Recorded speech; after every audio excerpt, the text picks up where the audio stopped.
Hello po, Sir Manix. Gusto ko po makapasok sa Family Pam. Kasi po idol na idol ko po yung Family Pam. Lahat po idol ko po kasi po gusto ko din po makararo yung bata. And saka po gusto ko rin po makakilala yung mga kuya doon. Kasi po para po makilala din niya po ako.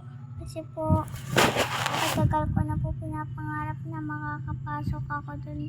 Pero po nagpapaalam pa lang po ako sa nanay ko. And yung nanay ko po nasa abroad, yung tatay ko po nagtatrabaho po.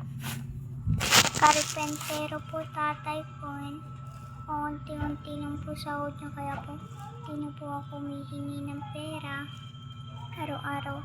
Kahit na magutom ako, mapayat po ako, pero po magpapataba muna po ako bago ako makapunta dyan. Sir Manix, sana papasukin niyo ako. Ako po si Princess Elaine D. Esteban. Hindi po double L yung L ko.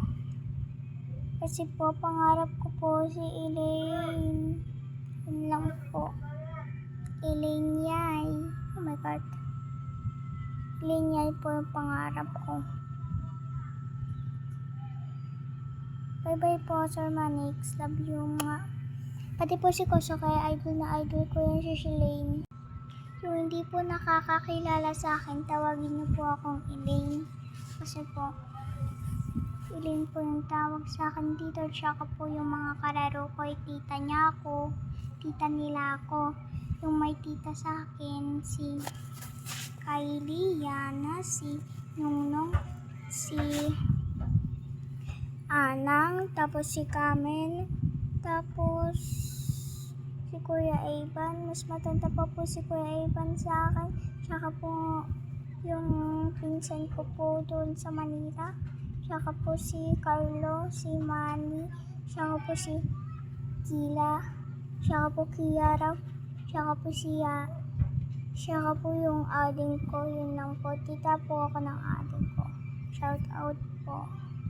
Finalo ko po yung Manix Pam. And sa lahat na hindi pa